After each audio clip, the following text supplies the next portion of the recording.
Hi everybody, it's Valerie. Welcome back to my channel. So one thing I wanted to talk about today was a little bit about my background and one of the biggest reasons I decided to do weight loss surgery now and go through the process of being able to do that. So, and I think a lot of people can relate to this, having struggled with my weight pretty much my entire life since I was like 9 or 10. I knew that my weight was a lot heavier than my siblings was at my age. And the fact that no matter how much I exercised, because I was doing sports, I did a lot of sports. I played soccer, did martial arts, ran track, all of that sort of stuff. Really, no matter how much I exercised, no matter what I ate, I was always gaining weight. I was always the bigger sibling. And of course, I didn't really understand it at that age. I didn't really have a good understanding of nutrition like I do now.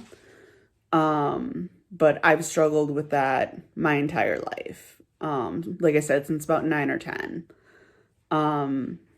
And especially the last several years, like starting in college. So this would have been about 2014, 2015-ish.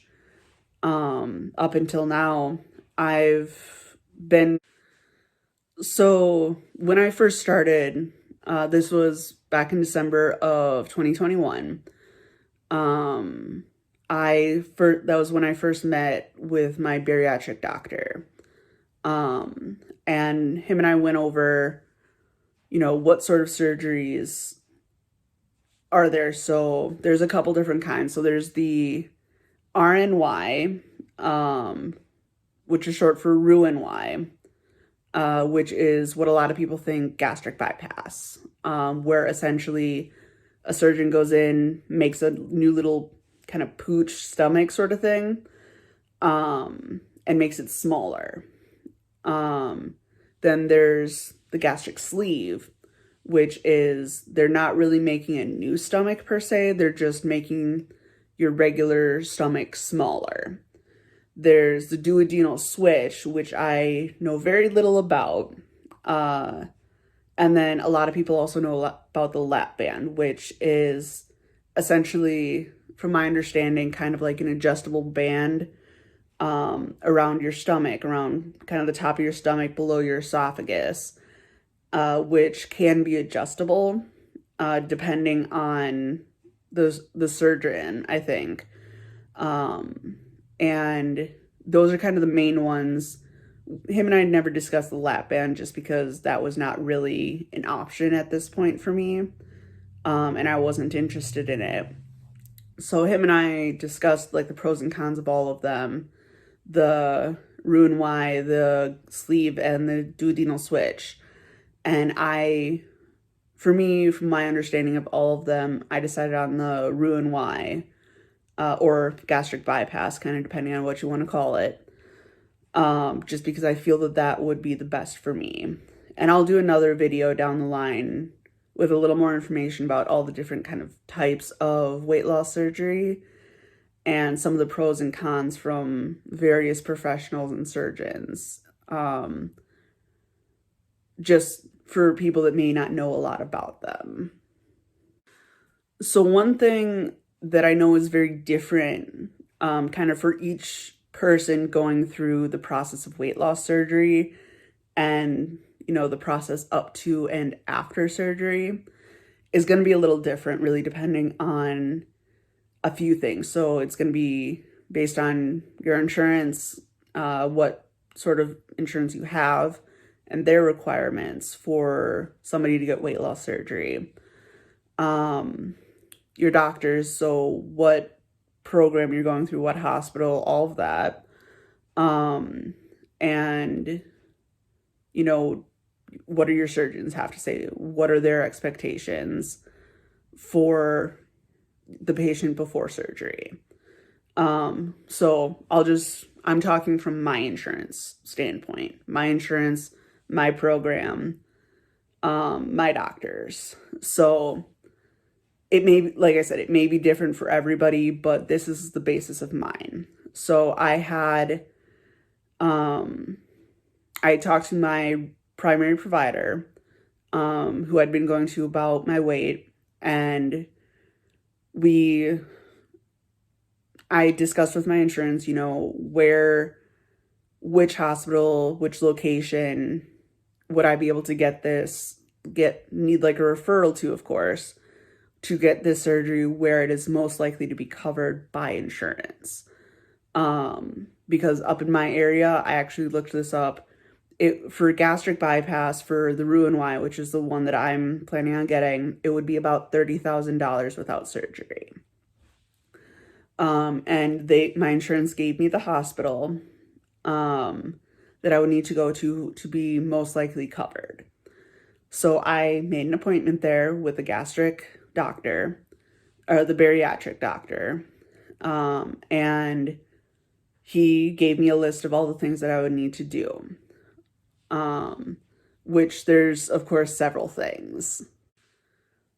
So I actually did not need to get an actual referral from my primary doctor, my primary provider. Many people will. It's not uncommon to need a referral from your primary provider.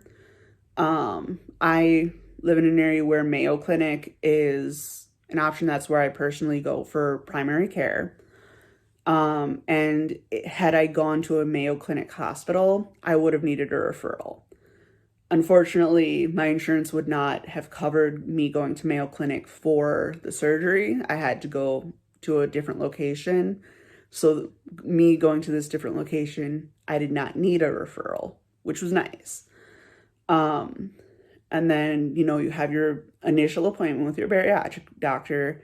They go over types of surgeries, risk factors, pros and cons of all of them, risk factors of, your age, and like give you a list of these are the requirements that you need to meet before surgery can happen. So for me, that meant having 2 appointments with a psychiatrist, at least 2 appointments with a dietitian or registered dietitian.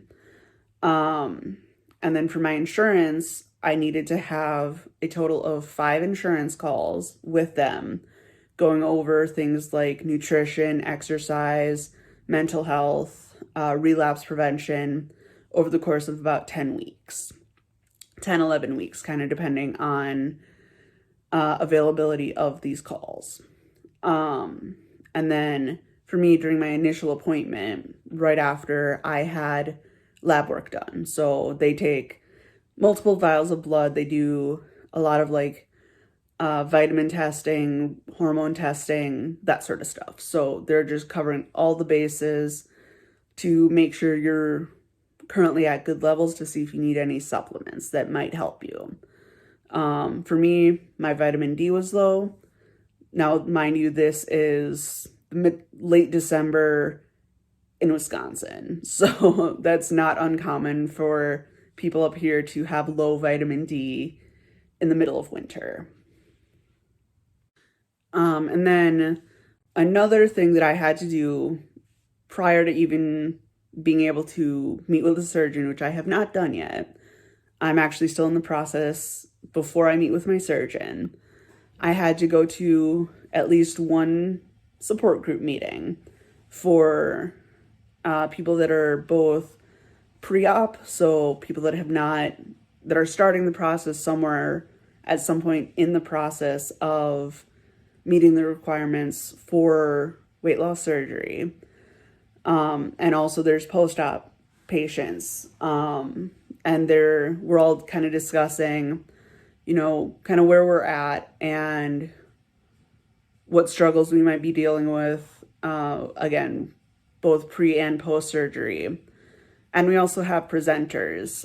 So one of the first ones that I went to, because I've been to a couple, was what medications are we able to take post-surgery, like painkillers, and we're not allowed to take. so like NSAIDs. So that would be like ibuprofen. It's not, it's really not suggested that you take ibuprofen post-surgery, because there's the potential for ulcers, and how things like antidepressants might be affected. I have a cat that is trying to get in front of my phone. How antidepressants and those similar kind of slow release medicines may affect you post-surgery, how effectiveness may be affected post-surgery because of absorption. And then once you get a date for your surgery, once you've met with the surgeon and met all your other requirements, you actually have to take a class with the dietitian and the nurses to go over, this is what your pre-op diet is going to look like, this is what your post-op diet is going to look like for your first several months after surgery. Again, I'm not quite there yet. I have not met with the surgeon yet. So there's a couple things that I'm still waiting to do. So if anybody has any questions, I know I kind of went through that a little quickly, and it's going to vary kind of area to area how, like how your process is going to go, because I have heard of people having to do a 6-month long class, like a dietitian class, before they're even allowed to have surgery, because that's how important, you know, the dietitian part of it is, and the diet post-surgery is, because it is a huge change. That's another video that I'll make as well, is some of the diet comparisons before surgery and what I've been told is after surgery diet. So kind of the big comparisons there. But if anybody has any questions, feel free to leave them in the comments, questions, concerns, emotional outbursts, what have you. And I will see you guys in my next video.